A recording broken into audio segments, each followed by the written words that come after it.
के शहीद अरशद शरीफ ने भी ये बात की थी। उन्होंने कहा था कि फ़िदाइया का जो रोल होता है हर लड़ाई में, वो सबसे इम्पोर्टेंट रोल होता है। हुँ, और अब देखें, अब तो फ्यूचर में लड़ाई सारी फ़िदाइया की है। ऐसा अभी ही है। अज़रबैजान और आर्मीनिया की लड़ाई हुई थी, उनके पास कोई दोनों के पास एयरक्राफ्ट नहीं थे। उनकी फ़िदाई जंग नहीं हुई, लेकिन अज़रबैजान के पास ड्रोन्स आ गए, तो उनकी जी, एक फ़िदाइया बन गई। तो जब उनके पास ड्रोन्स आ गए तुर्की के और इसराइल के, तो उन्होंने फ़तह कर लिया अपना इलाका। वो काराबाग छुड़वा लिया उन्होंने 2020-21 में। तो ये बिल्कुल बहुत ऐसा बड़ी ही है। कामयाबी थी। ये आखिरी जंग जो फैसलाकुन जंग हुई है दुनिया में, वो ये जंग थी जहां पे अपना इलाका छुड़वाया बड़े लंबे अरसे के बाद अज़रबैजान ने आर्मीनिया से। तो अब जितनी लड़ाइयाँ हैं दुनिया में, वो एयरफोर्स की लड़ाइयाँ हैं। ये जो ज़मीनी लड़ाइयाँ हैं, ये अब आप अपनी सरहदों की हिफाज़त के लिए ये मेंटेन तो करेंगे अपनी अफ़वाज को। ज़मीनी फ़ौज आपको तब चाहिए होती है जब आपने किसी खित्ते पे कब्ज़ा करना होता है या कोई जी, इलाका आपने हासिल करना होता है। मार्कों के लिए आपके पास जो बेहतरीन फ़ोर्स होती है, वो आपकी एयर फ़ोर्स होती है। और पाकिस्तान की एयरफोर्स ने बार-बार साबित किया कि वो बहुत प्रोफेशनल लोग हैं। चाहे उनके बिल्कुल ऐसा ही ऑफिसर हैं, चाहे उनके पायलट्स हैं, चाहे उनके एयरमैन हैं, उनके टेक्नीशियंस हैं। है। देखिए, हुँ, एक जहाज को सँभालने के लिए बहुत सारे लोग काम कर रहे होते हैं। अगर आप गिनना शुरू करें तो आपकी उँगलियाँ 2-3 दफ़ा खत्म हो जाएँ। जी, इतने लोग एक जहाज की खिदमत पे मामूर होते हैं। एक-एक चीज़ उसकी देखी जाती है। ये जहाज ऐसे ही उड़ के जाके दुश्मन को ठिकाने लगा के नहीं आ जाता, इसके पीछे बहुत सारे लोगों की मेहनत होती है। बहुत सारे लोगों बिल्कुल का ऐसा ही है। प्रोफेशनलिज़्म होता है। पीछे बहुत सारे लोग बैठे हुए होते हैं, रडार्स के ऊपर बैठे हैं, सिस्टम्स के ऊपर बैठे हुए हैं। एक-एक मूवमेंट जो है वो नोट हो रही है। पायलट को बहुत सारे लोग सपोर्ट करते हैं। जी, उसके बाद पायलट जो है उसकी जीधारी और मैन बिहाइंड द गन, ये बहुत इंपॉर्टेंट है। तो इसमें पाकिस्तानी बिल्कुल। पायलट्स को जहाँ हम खराज तहसीन पेश करते हैं, हमें जो उनका स्टाफ है, जितने लोग इसमें रोल प्ले करते हैं, जहाज के उड़ने से लेकर वापस आने तक, और पायलट तो फिर जहाज को उतार के उसको गुड बाय कह देते हैं। उसके बाद जो जहाज के साथ एक लंबी एपिसोड होती है, वो भी पूरी एक टीमें जो जहाज के बिल्कुल उड़ने से ऐसा ही है। पहले और जहाज के उतरने के बाद मुतहर्रिक रहती है ना। हुँ, तो ये सारे हमारे हीरोज हैं। हमें उन सबको सलाम पेश करना चाहिए।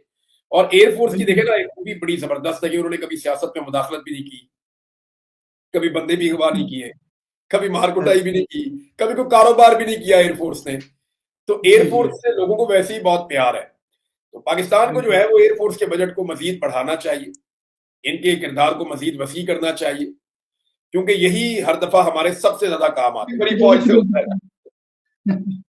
आर्मी ये चीफ। आइन में मना तो नहीं है। अब एयर चीफ भी आर्मी चीफ बन सकते हैं, क्या प्रॉब्लम है?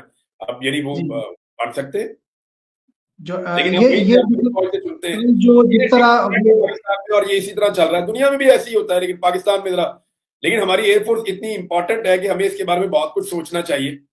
हमें ये भी बिल्कुल ऐसा सोचना ही चाहिए कि हमने इनको अब 5th जनरेशन तैयारे लेकर देने हैं। नून लीग अब ना इलेक्शन लड़ सकती है, ना जंग लड़ सकती है, है। ना वो किसी से लड़ सकती है। नून लीग अब रायगढ़ के अंदर बैठ के आपस में ही लड़ सकते हैं कि तू क्या सी, नहीं नहीं तू क्या सी। अब ये हुँ, इनके हालात यहीं पे रहेंगे।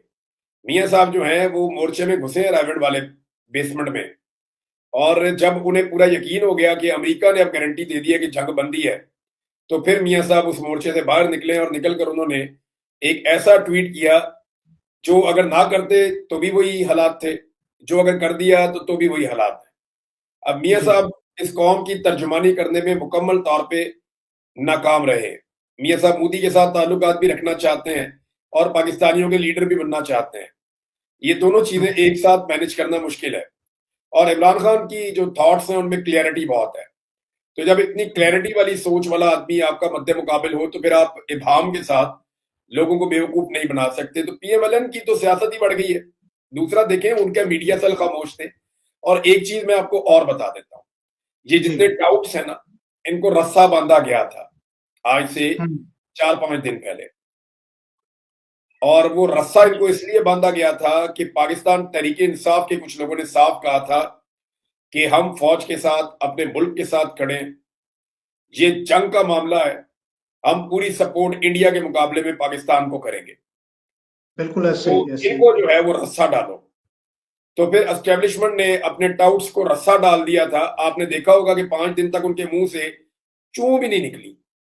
बिल्कुल, 9 उन्होंने मई भी कहा गुज़र कि गई। जो है वो पाकिस्तान तहरीक इंसाफ के लोग हों, चाहे आजाद सहाफी हों, वो लोग जो तनकीद करते हैं हुकूमत पे और एस्टेब्लिशमेंट पे, उनके ऊपर भी इन्होंने कोई हमला नहीं किया। जी। जो काला चैनल है उसने भी अटैक नहीं किया इन लोगों के ऊपर।